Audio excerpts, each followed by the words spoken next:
Assalamualaikum warahmatullahi wabarakatuh. Salam sejahtera untuk kita semua. Saudara-saudara sekalian, hari ini KPU telah mengeluarkan pengumuman resmi yang hasilnya dalam versi KPU telah kita dengar bersama. Tapi dalam sebuah pemilihan, proses itu tidak kalah penting daripada hasilnya.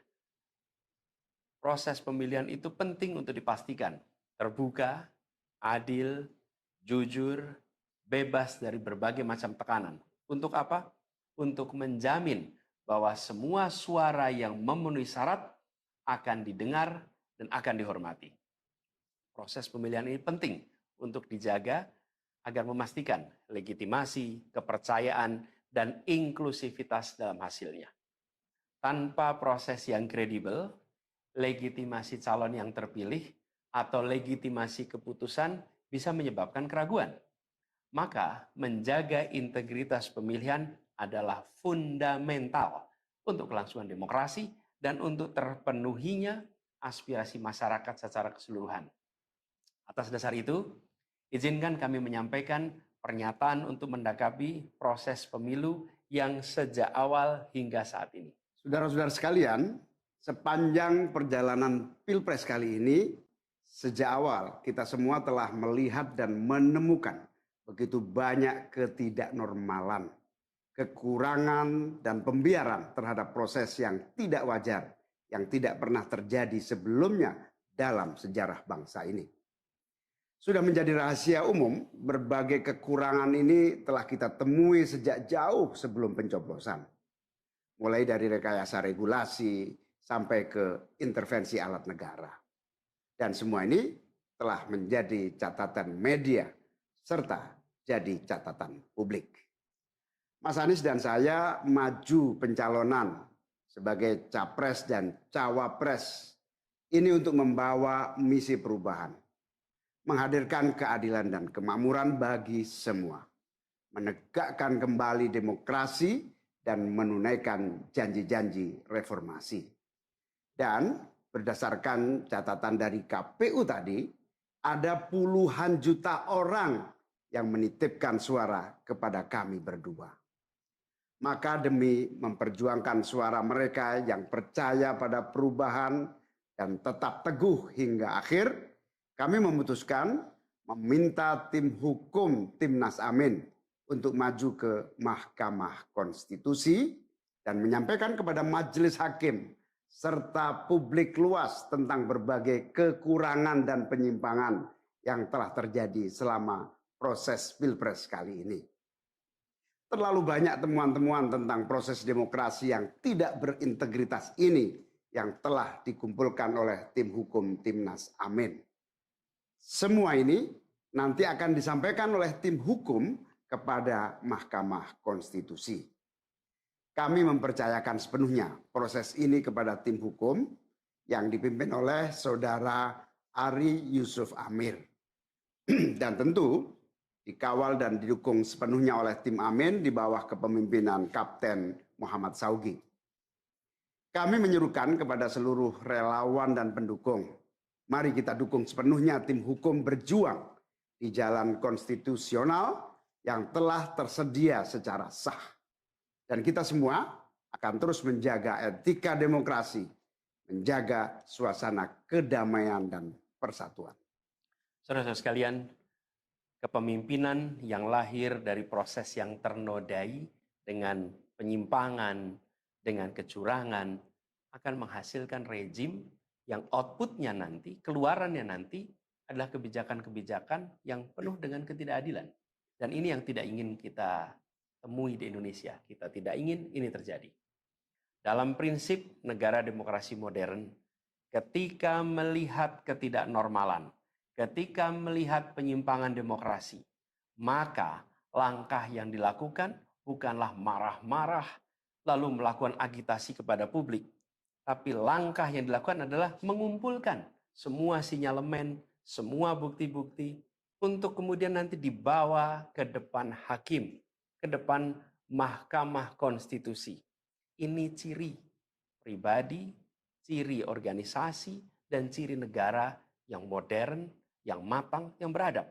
Karena itu sejak awal kami katakan, kami tidak akan gegabah Walaupun kami merasakan sejak masa kampanye sampai pemilihan terlalu banyak ketidaknormalan, penyimpangan yang kami alami. Tapi kami memilih untuk mengumpulkan itu semua secara hati-hati, melakukan validasi, memastikan akurat. Kenapa? Karena kita ingin negeri ini, negara tercinta kita ini terus maju makin matang dalam berdemokrasi, makin matang dalam bernegara. Dan ini kita kerjakan dengan keseriusan. Kita tidak ingin proses demokrasi yang terjadi membuat kita mundur mendekati masa prareformasi. Karena itulah kita menjaga semua proses ini secara baik, secara tertib. Walaupun itu semua kita lakukan, akan ada saja yang berusaha merendahkan usaha konstitusional ini. Ada saja yang nanti akan mendegradasi usaha konstitusional ini. Seakan ini adalah sikap penyangkalan dan tidak menerima kekalahan. Izinkan kami tegaskan di sini. Kami tidak ingin membiarkan penyimpangan atas demokrasi itu berlalu tak ditantang. Kami tidak ingin penyimpangan itu berlalu tanpa catatan. Kami tidak ingin ini menjadi presiden yang buruk bagi generasi-generasi yang akan datang. Biarlah cukup berhenti sampai di sini. Jangan ada pembiaran. Bila penyimpangan, pelanggaran dibiarkan, dia menjadi kebiasaan. Bila kebiasaan dibiarkan, dia menjadi budaya. Kita tidak ingin budaya demokrasi kita penuh dengan ketidaknormalan.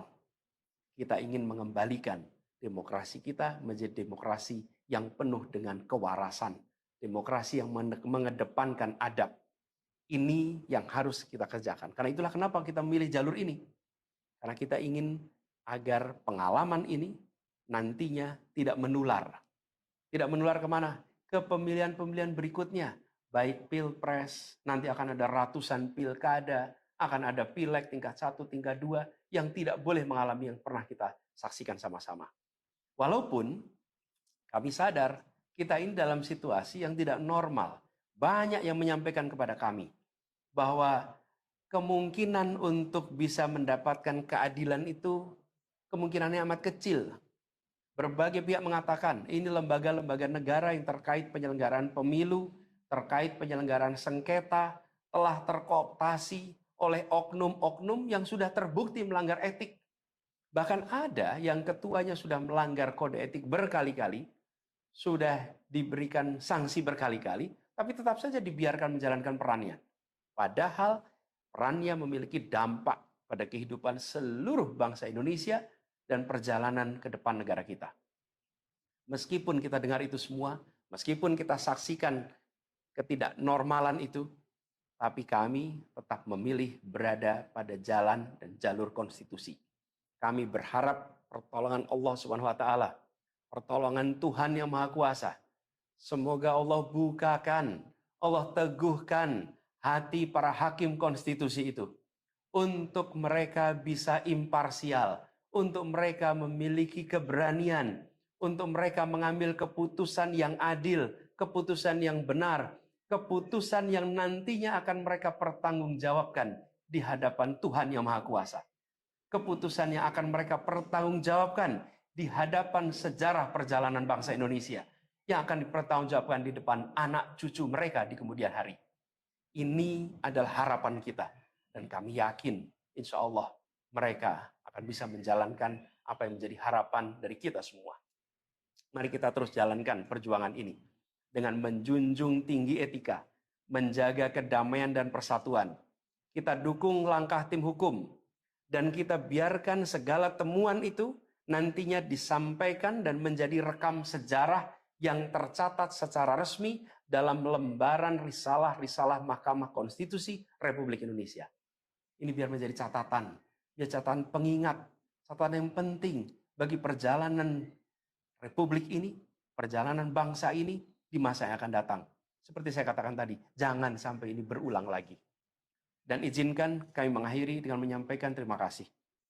Kami sampaikan terima kasih kepada semua yang telah bekerja keras, kepada seluruh tim yang telah bekerja sepenuh hati, dengan luar biasa hingga tuntas, dan kepada seluruh pendukung, seluruh simpatisan yang tak henti menguatkan kami